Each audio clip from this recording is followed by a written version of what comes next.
É, boa noite a todos. Meu nome é Rafael Nicolas, estou nesse projeto junto com o Bruno Andrade. Somos alunos da graduação em Engenharia Mecânica e vamos estar apresentando o nosso projeto de graduação 1 com o nome de Desenvolvimento de Ponte de Guitarra de 6 cordas, Headless Multiscale, com sensores piezoelétricos. O nosso orientador é o Antônio Lopes Gama, do Departamento de Engenharia Mecânica. E, bom, introduzindo aí um pouquinho do nosso tema, a nossa ideia ela partiu de um gosto que a gente compartilha em comum, que é o estudo de tecnologias aplicadas à música e o conhecimento de inovações dentro dessa área aí. Nos últimos 100 anos, a gente sabe que as inovações tecnológicas aplicadas a esse contexto aí da música e da arte explodiu, né, com novos efeitos, novos timbres, novos instrumentos, e todas essas novidades foram proporcionadas por tecnologia. Então, nosso objetivo aí dentro desse contexto vai ser o dimensionamento, fabricação e instalação de um sistema de transdução de sinal elétrico em uma ponte do tipo headless multiscale. A gente vai explicar mais adiante o que essas palavras significam, né? E de uma guitarra elétrica, usando pastilhas piezoelétricas. Então, o nosso projeto de captação piezoelétrica para esse tipo de guitarra, esse tipo de ponte de guitarra, não existe hoje. Por isso, nossa ideia é fabricar o instrumento mesmo do zero. Agora, a gente vai apresentar um breve histórico do instrumento, só para a gente se contextualizar aqui, né? É, a concepção da guitarra ela vai começar com uma série de experiências que foram sendo feitas ali nos anos 1920 para amplificar o som do violão. Uma série de projetos foram desenvolvidos até que nessa década de 40, né, 20 anos depois desse, a gente tem uma gradação aí, não só na mudança das formas de captação do instrumento, mas como também do design do instrumento, né? E na década de 40, o Les Paul, né, aquele luthier que é famoso, a galera que gosta de rock aí conhece, constrói um instrumento cortando o violão no meio, inserindo um bloco maciço de madeira nessa parte oca, né, do corpo do violão e acoplando ali dois captadores magnéticos. E assim a gente conhece a primeira guitarra aí da história, pelo menos até onde se tem registro, né? A partir daí a gente surge uma série de novos ritmos, né, que a gente vai conhecer. A cultura pop muda completamente depois da invenção da primeira guitarra elétrica, né? Então, partindo agora para os aspectos vibratórios, né, que envolvem esse instrumento, a guitarra é um instrumento composto por cordas. Então, quando a gente lida com uma corda vibrando, a gente assume que ela está oscilando como se fossem pequenos desvios ali em torno da sua posição de equilíbrio. E essas oscilações elas vão produzir uma perturbação que se propaga no ar, né? Essa perturbação ela vai reproduzir as frequências vibratórias que a corda está gerando. E esse vai ser o som que a gente ouve quando tem uma corda sendo tocada, né? Numa guitarra convencional, a gente vai ter 6 cordas presas pelas suas extremidades. É, de um lado, uma das extremidades vai ser fixada nas tarraxas, né, que são dispositivos que tensionam a corda para a gente afinar ela, pra afinar o instrumento, né? E a outra extremidade vai ficar presa na ponte, que é um dispositivo acoplado ali no corpo, que a gente usa para fixar as cordas mesmo, né? Então, quando a gente estiver falando de ponte, a gente está se referindo a esse dispositivo específico que fica acoplado no corpo para a gente fixar as cordas, né? Uma das extremidades da corda. Então, as cordas vão ficar dispostas da mais grave para a mais aguda, né, na guitarra. Essa diferença aí entre grave e aguda está associada à densidade linear de cada corda, que a gente está falando aí no caso da relação massa-comprimento, né? Então, quanto maior a densidade linear, quanto maior essa relação, né? Essa razão massa-comprimento, menor vai ser a velocidade de onda, e aí, por sua vez, né, vai proporcionar menores frequências, e a gente vai ter notas mais graves. Da mesma forma, quando a gente pressiona uma corda em alguma parte do braço da guitarra, a gente está na prática diminuindo o comprimento, e aí a gente diminui essa razão dessa densidade linear, né? Então as cordas vão ser cada vez mais, as notas que vão ser geradas por essa corda vai ser cada vez mais agudo. Quanto mais longe a gente estiver tocando ali, quanto mais longe da tarraxa a gente estiver, mais agudo vai ser a nota que a gente vai estar gerando a partir da corda sendo tocada, né? Então, os timbres de um instrumento, de corda ou de qualquer outro instrumento, né?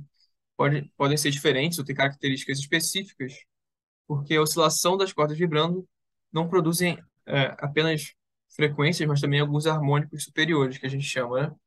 E esses harmônicos eles variam de intensidade ou de quantidade de acordo com qualquer mudança que a gente faça, né? Seja mudança estrutural, né? Mudança de instrumento mesmo, um piano, um violino, uma guitarra, né? A gente vai ter uma mudança nessa intensidade, nessa quantidade de harmônicos, né? Ou mesmo na forma como você vai setar a corda, ou seja, na forma como o músico vai tanger a corda, né? Então, qualquer mudança nesse gênero vai gerar harmônicos diferentes e, portanto, timbres também distintos, né? Passando agora para os aspectos dos modos de captação, é, falando um pouquinho agora, né, sobre isso. Em uma guitarra, a gente sabe que se usa geralmente captadores magnéticos, né? Que o papel desses captadores é, por entre aspas, assim, notar a vibração das cordas, né? Que vai ser traduzido em um sinal e transmitido ao amplificador. Então, os captadores vão funcionar sobre o princípio da lei de indução de Faraday, que vai dizer o seguinte, abre aspas aí, sempre que houver uma variação no fluxo magnético, através de um circuito, a gente vai ter uma indução de uma força eletromotriz. Fecha aspas. Então, o captador vai funcionar da seguinte forma. O fio que liga o instrumento ao amplificador vai ser enrolado em torno de um ímã. O campo magnético do ímã produz um polo norte e um polo sul, no trecho ali onde essa corda está em cima do ímã, né? Lembrando que a corda é de aço, né? A corda de guitarra é de aço, então ela é magnetizável. E nesse trecho, a gente vai produzir o próprio campo magnético, né? Então, quando a corda estiver oscilando, estiver ali se afastando, se aproximando da bobina, a gente, a corrente ali que vai ser induzida pela oscilação vai mudar de sentido com a mesma frequência que a corda está oscilando. E desse jeito a gente vai transmitir a frequência para o amplificador. Existem alguns modelos, né? Alguns modelos de captadores diferentes. Os mais consagrados, por assim dizer, seriam os captadores de bobina simples, que a gente chama de single coils, e os captadores de bobina dupla, que a gente chama de humbuckers. Além disso, vai haver também uma diferença aí entre os captadores mais próximos do braço do instrumento, que são mais sensíveis aos primeiros harmônicos, né? Que são os sons mais graves ali, e os captadores mais próximos da ponte, que vão ser mais sensíveis aos harmônicos superiores. Isso vai acontecer porque a variação de fluxo para os primeiros harmônicos é maior para o captador que está mais distante da extremidade onde a corda está sendo fixada ali, né? Então, no caso, o captador do braço que está mais distante ali da ponte, que é onde a corda fica fixada ali. Então, assim, dependendo da posição do captador, a gente também vai ter tipos diferentes, porque ele vai ser mais ou menos sensível a determinados harmônicos, né? E, enfim, a partir de agora, eu vou passar para o Bruno, né? Ele vai falar um pouco sobre captação. A captação que a gente pretende instalar, né, que tem base na piezoeletricidade, e vai falar também um pouco da fabricação e do desafio do projeto. Dando continuidade à apresentação do trabalho, primeiro precisamos falar da piezoeletricidade em si. O nome piezo vem do grego e significa pressionar, mas podemos definir os materiais piezoelétricos como materiais que apresentam características elétricas e elásticas, respondendo de uma forma elétrica a uma provocação mecânica e de forma mecânica a uma provocação elétrica. Falando um pouco do histórico dos materiais piezoelétricos, foram os irmãos Pierre e Jacques Curie que primeiro observaram que alguns materiais, como o sulfeto de zinco, o topázio e o quartzo, quando são submetidos a uma tensão mecânica, respondem com uma polarização macroscópica, e assim com a produção de uma superfície eletricamente carregada, isso em 1880. No ano seguinte, o efeito contrário foi previsto por Lippmann, onde um campo elétrico externo aplicado a este tipo de material causou uma deformação mecânica. Esse efeito de piezoeletricidade ficou mais como curiosidade até 1920, quando o quartzo começou a ser utilizado na produção de cristais ressonadores, provendo a estabilização aos mesmos. Hoje, esses materiais são utilizados amplamente em muitas situações, como sonares, hidrofones, microfones, sistemas de ignição por piezo, acelerômetros e, no caso do presente trabalho, sistema de captação de cordas de violões e guitarras elétricas. Falando um pouco da polarização elétrica, para entender os materiais piezoelétricos, a gente tem que entender como funciona a polarização dos materiais em si, pois materiais dielétricos, ferroelétricos e piezoelétricos, quando submetidos a um campo elétrico externo, eles reorganizam suas estruturas atômicas ou moleculares, mudando a posição dos núcleos e elétrons, o que resulta em momentos de dipolo orientado com os vetores indo do polo negativo ao positivo na mesma direção e sentido do campo elétrico aplicado. Os tipos de polarização que ocorrem são a eletrônica, que ocorre em nível atômico e acontece com o rearranjo das nuvens eletrônicas por causa do campo elétrico externo. A iônica, que só ocorre em materiais com íons presentes, com o rearranjo de cátions e ânions. E o arranjo dipolar, que ocorre em materiais que já possuem polos permanentes, onde o campo elétrico causa rearranjo desses dipolos, gerando polos negativo e positivo. Assim, podemos chegar a uma polarização média por unidade de volume, com N dipolos elétricos, dada pela fórmula mostrada no slide. Então, os materiais piezoelétricos, eles são da classe dos dielétricos, mas que respondem, além de um campo elétrico, a uma tensão mecânica. Essa é a diferença dos outros materiais não piezoelétricos. Podem ser naturalmente polares ou apolares, onde a soma de dipolos internas é nula. A figura ao lado é um diagrama das causas e efeitos que ocorrem nesses materiais, onde o que vai ser importante nesse trabalho é a resposta a uma tensão externa, formando um material polarizado com a formação de cargas elétricas nas camadas externas do cristal piezoelétrico. O efeito piezoelétrico pode ser explicado pelo modelo molecular proposto na figura, onde antes de ocorrer a tensão externa, o material já apresenta dipolos internos, mas com a soma dessas polarizações sendo nulas. Mas ao sofrer uma tensão, o retículo interno é deformado, causando deslocamento dos centros positivos e negativos, gerando pequenos dipolos, e a soma destes gera os polos positivo e negativo, e assim uma carga fixa aparece na superfície deste material, o que é ilustrado na figura C, pelo vetor P. Como descrito acima, um material piezoelétrico, quando é mecanicamente deformado, torna-se polarizado eletricamente, produzindo uma carga elétrica fixa na superfície do material. Instalando eletrodos nessas superfícies, essa carga elétrica pode ser coletada e utilizada para diversas funções. Seguindo uma teoria linear da piezoeletricidade, a densidade de carga gerada é diretamente proporcional com a tensão externa aplicada. Assim, podemos fazer a relação matemática da equação 1, onde o PPE é o vetor de polarização piezoelétrico, D é o coeficiente de deslocamento piezoelétrico e T é a tensão ao qual o material piezoelétrico é submetido. De forma similar, o efeito piezoelétrico inverso gerado por um campo elétrico externo pode ser formulado como na equação 2, onde o SPE é a deformação mecânica produzida pela ação de um campo elétrico externo, é a magnitude do campo elétrico aplicado. Assim, a gente tem os dois efeitos, o direto, que é a formação de carga, e o inverso, que é a deformação causada por um campo elétrico externo.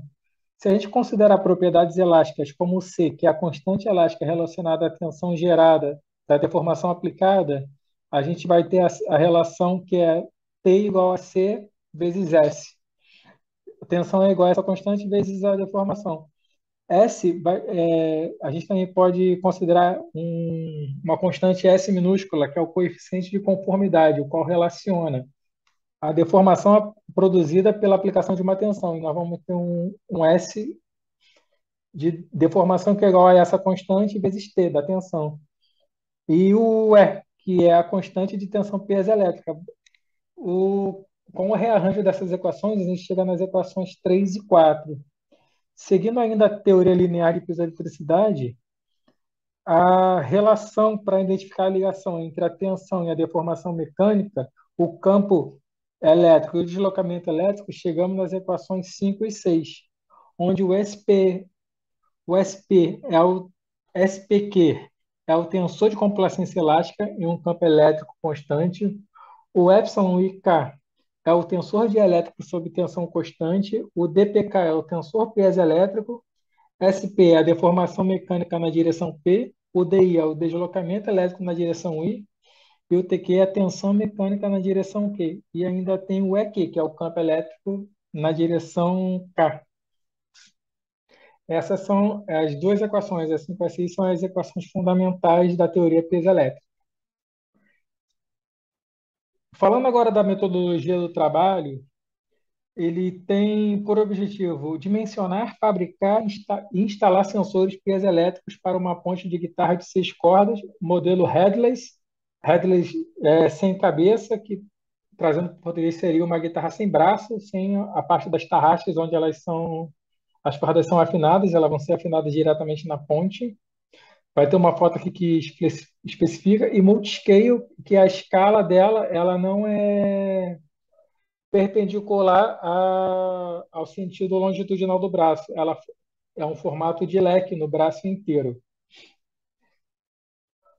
Onde e a figura de slide mostra a ponte que, que nós vamos instalar esses sensores. Os sensores serão submetidos a uma tensão oriunda da tensão das cordas, gerando um sinal elétrico que vai ser captado, amplificado e remodelado para simular o som de um violão acústico de corda de nylon. Ou seja, os sensores piezoelétricos funcionarão como captadores das notas emitidas na guitarra.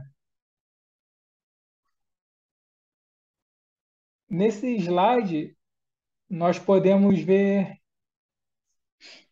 os materiais que nós usamos até agora, porque ao invés de adquirir uma guitarra pronta no mercado nacional, que atendesse aos requisitos de ser uma headless multiscale, a gente optou por construir o instrumento partindo da madeira bruta, adquirida de um distribuidor de madeiras comum.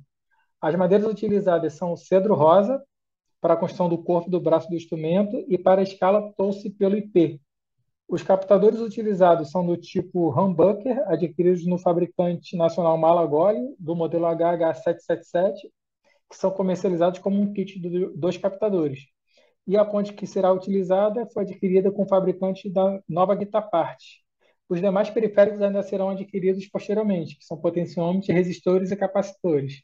Aqui a gente pode ver uma foto dos materiais adquiridos e da guitarra no momento atual. Essa é a ponte da nova Guitapart. Na figura B, nós temos o destaque para a cavidade, onde vão ser instalados sensores piezoelétricos. A figura C, nós temos o braço da guitarra, ainda não está totalmente completo, mas já está em processo adiantado de fabricação, com destaque para o fixador das cordas. Pode ver que ele não tem a mão, como é conhecido no violão também. Do outro lado tem a foto do corpo da guitarra, que ainda está no processo mais lento de fabricação, e dos captadores que serão instalados. Ou seja, a guitarra terá dois tipos de captação, a comum e a piezoelétrica. Por fim, temos as metas estabelecidas até o fim de 2022, que são finalizar a construção da guitarra, testes de dimensionamento e instalação dos sensores piezoelétricos, construção de um circuito eletrônico, um amplificador do sinal gerado, comparação em osciloscópio do formato de onda gerado pelo sinal final com o de um violão acústico, construção de um circuito eletrônico acessório que modifica esse sinal oriundo do amplificador para se aproximar do sinal gerado pelo violão, e instalação desse circuito ao sistema geral da guitarra.